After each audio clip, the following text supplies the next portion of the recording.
Oh man, I missed the new OPR map. I had a lot of fun on this one. I played a bunch of different builds on it. It's been about a week playing the old map again. And yeah, this map is so much better. It's not perfect, but holy crap, it is just such a better experience. And well, I actually still have quite a bit of footage from that weekend of playing. I didn't end up using everything for the videos I did, so I thought, hey, we'll throw the rest of the footage all in one video together, and you guys get to see a little bit more gameplay on this map from a bunch of different builds. But before we start, a little bit of obligatory self-advertisement. I recently uploaded another episode of the New World Top 5 Fights, so if you have an awesome clip that you want to see in the Top 5 Fights, you can send that to Kristofer at pvpnewworld.com. Now let's get into the tail end of this clip. Firestaff Greatsword playing Inferno. This is such a fun build to play. I had a lot of fun on the new map with it. I get on top of that guy with the spin just out of range, and I managed to dodge his incoming sweep, then hit him with the poke to take him down. Now it's just me and this archer player left here, and that is one thing about the new map, is that because everything is just kind of congested together, you find yourself in a lot more action. And it's a little bit harder to get those 1vx fights because you're going to get interrupted by enemy or friendly reinforcements all the time. So here, now on to the next clip, I'm playing Musket and Rapier. This is not that awesome trap build that I was playing the other day. This is just your plain old finisher and syncretic musket build. And I'm hanging out by the enemy spawn here, trying my best to put some damage in, but a lot of these guys have immunity as they've just come out of the spawn. And the fun fact is I actually get the lifesteal on my attacks here, even if they have immunity to them. So that's really nice for my survivability on the Rapier. And finally, we catch the healer with his immunity down. Big combo with the Rapier into the flesh and the backstab, and down he goes. And it looks like a Firestaff player coming out here. Firestaff Void Gauntlet, a nasty build to fight. And I'm just doing my best to take down the Sword and Shield player in front of me. And I'm out of cleanse pots here. Oh man, this is so deadly versus a build like this. We could have cut out at least 4 to 5k damage there if we had the cleanse pot still, but it forces me to just kind of be on the defensive and retreat and try to heal up a little bit. The Sword and Shield player jumps on top of me and his stam is down. I right away get him with the trap and then just rotate on him with the Rapier. So much damage. One of my favorite things about Musket Rapier is that it is the hardest hitting Rapier build you can play, and you guys know I absolutely love playing that Musket Rapier. And the last opponent there, the Firestaff guy, he retreats. Who would have thought? Moving on to the next clip, we are again doing the Musket Rapier setup in OPR. Just hanging outside the main point here, and a friendly player ends up coming down the side here. Unfortunately, he gets followed by a few enemies, but we get a great trap into the shot to take that guy down. A little bit of help from the friendlies to make it happen. And there's that cleanse pot coming in. So useful. Very low health, trying to retreat there, and it pulls all the dots off of me. And now I can just kind of look around the corner and see if we can re-engage with these guys. The Void Gauntlet and I think Abyss player jumps on top of me first, and he hits me with the Immobilize, but that's okay. Rapier does a great job dealing with those kinds of traps. If there's someone in front of you, you can just pop the flurry and basically win that exchange, even with something like a Void Gauntlet. And then 2 enemy players decide to follow me. I get a great shot on the first guy there, right away hit him with the pokes. Really fast kill, and he ends up going down. And then I retreat back behind the little bit of cover here, anticipating he'd follow me, but he actually goes around the other end. So we got that nice little awkward, back and forth there. And then I see him on the other side, and I just start shooting at him. He's shooting at me too. I'm making sure to do my weave as best as possible. Both of us just missing all our shots. So let's get into Rapier range. Big damage there with the flesh, getting on top of him into the pokes, and we force him to use his potion right away. And he keeps backing up. Again, that weave doing such a good job preventing the incoming damage. He throws the grenade, though, and I actually get hit by it. I didn't see that it was on the ground there. Man, that grenade is actually a great skill. And I just try to stay on top of him, just throwing traps on the ground. And a big part of this build's gameplay is being aware of where I throw those traps. And here you can see he does not see that trap. The purple terrain on the ground definitely coming in handy there. And now let's move on to the next clip. Again, back to the Firestaff and Rapier setup, and just hanging outside the main post again, trying to break the door down. One enemy player jumps on top of me here. I try to do some damage here with the Rapier. I get good damage in, just kind of spacing with my heavy attacks there. I should have gone for the flurry, that's for sure, but I ended up rolling a little too high up the hill, and we don't connect with the flurry there properly. And then he gets me with the Reap right as I go for the gap closer to try to get back on top of him. And then I go for the Incinerate right away. He does a double dodge, so he ends up actually avoiding all that damage. and I just go back down the staircase here. I love the height that this map has. It gives you the ability to really LOS those ranged attacks instead of like the old map just being on open field. Yeah, one of my favorite things is how many different directions and how many options you have for mobility on this map. There's always cover within a few rolls, and that's a huge deal. So this guy actually ends up overextending, falling off the edge, and then he decides to run off this way, and yeah, we're going to chase him. I throw the fireball down, go for the incinerate. He keeps trying to run away, so I go for the burnout and just loop back around to try to hit him with the 2 hits. I only land the first one, though. We give him a little bit of damage with the rapier, get behind him, and then feed him the backstabs with the light attack evade there, and I head back towards the door and just start smacking it down. Nobody actually ends up coming.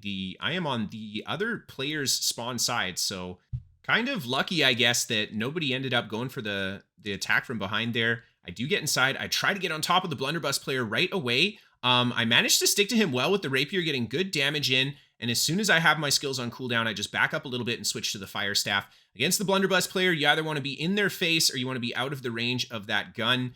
And we did a good job there, just kind of positioning ourselves. And now it's just me and the Bruiser left. And oh man, I personally love fighting Bruisers with this, just rapier in general, I guess.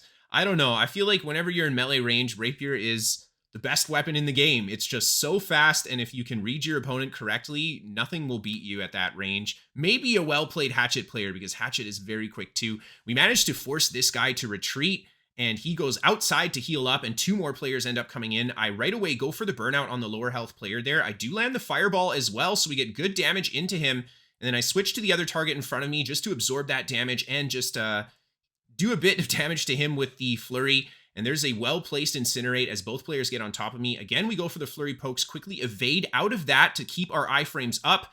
And here come the friendlies. Oh man, I get on top of the flamethrower guy. He's the first one that's got to go. How dare you spam flamethrower?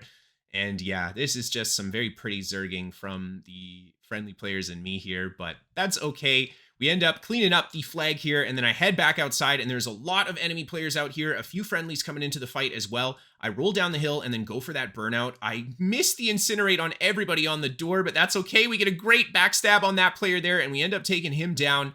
And now I'm just in kind of a weird position here with a bunch of enemy players around me. One of them pretty low health, though, and oh man, I was going for the flurry there, but I had it on cooldown. That's super unfortunate. I end up taking a lot of damage, and roll through these guys, lots of direction changes just to keep myself alive here. And there we managed to land the incinerate on the Void Gauntlet player, and I go for the flurry again. We get a really good trade with the rapier there, just canceling into the evade, into the light attack, and then I try to get back on top of him. Unfortunately, here comes the horde of enemy players, and yeah, that is... I should have flurried there. I really should have flurried. I think that might have bought me the time I needed for my stam to come back.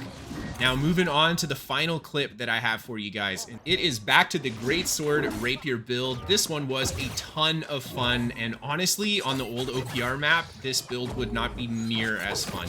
The fact that there's terrain everywhere, like, just look at these boxes sitting around the flag here. This is a huge deal for this kind of a build. But this is a little bit of a different clip on this build, you know? I got some nice 1vx's with this guy, and I definitely shared those in the build video I did with this guy. But, man, I gotta say, the durability of a build like this and how mobile you are, the stam sustain, it makes it a lot of fun to play and a weirdly, effectively tanky build. That Grace Greatsword, I think, you know, speed is maybe one of the most underrated stats for a lot of PvP players because it can keep you alive, it can get you on top of opponents. Fortunately, it's not enough to get me on top of this freaking healer here, and the Bruiser's just throwing down crap in front of me as much as he can. We do connect with the flurry, or sorry, with the relentless rush, and then I just right away try to go for a combo on that guy there.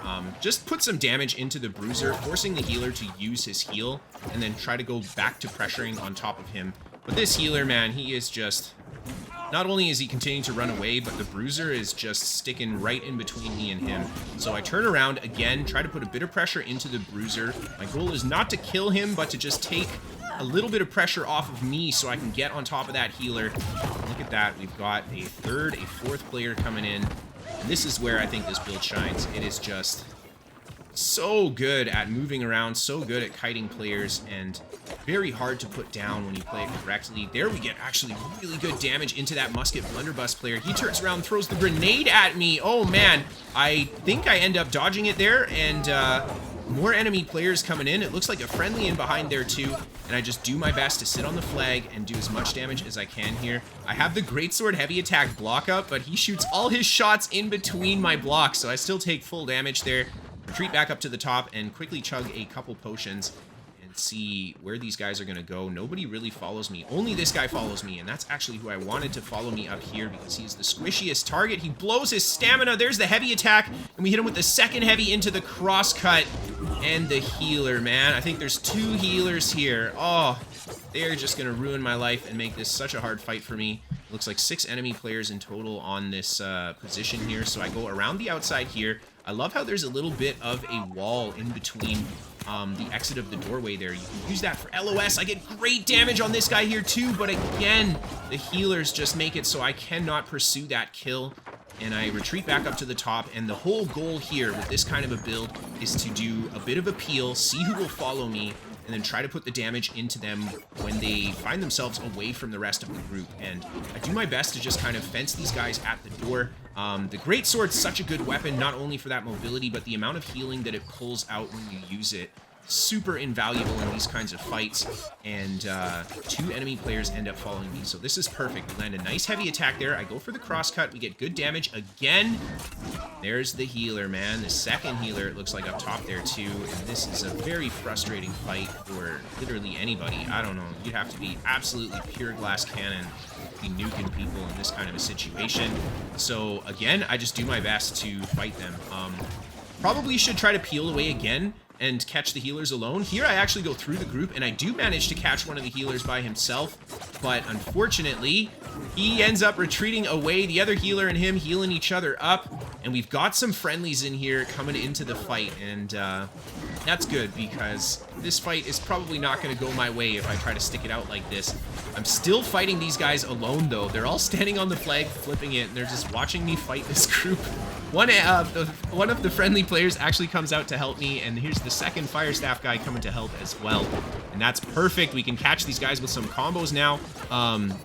Again, I just want to kind of try to be the front line here. The fire staff player, friendly, goes for the burnout. Unfortunately, he does not do much damage. And man, I gotta blame the healing circles. They were all over the ground there. So yeah, that was not a good place to try to go for that combo. Again, we go back in towards the flag after trying to do a bit of a peel. Lots of other friendlies on the flag, but this is a big enemy group, and they are just tearing through our guys as they come in here. So I'm going to do my best to just hold as long as I can. I see this guy kind of lower health here as I'm trying to retreat away from the other players. I go for a few pokes. It's not enough to take him down, though. And here we go. A nice little spin through there. We get good damage on this guy. And again, the healers, man. Oh, man. I think we would have had the damage there to take him down. But now he's back to full health, and there's not much we can do until we can get this group to split up a little bit more. But it looks like they've lost a lot of interest in me. I've been kind of tough to kill here. And this is where I just get trolled by that musket trap. I don't know what to say. I don't see that he's throwing the traps on the ground, but I love having greatsword for this kind of a situation, because if you start taking a lot of damage, you can just hold block, and any ranged player is going to be shut down by that greatsword block, which is really nice. They don't do a lot of stamina damage with it. Just out of range of this guy's sweep. I try to get on top of him with my spin, and he ends up dodging away. So I look back behind me, and there's only one enemy player, and a huge group of friendlies have come into this fight. So didn't manage to get any real kills against these guys here, but I think I did my job pretty well, just holding the tide back as long as I could. And yeah, what can I say? It was a lot of fun playing this map. I really hope they add it to the game soon, because I miss it. I miss it so much, and I can't be the only one. Thank you guys so much for watching. Again, send in those clips for the top 5. I'll see you next time.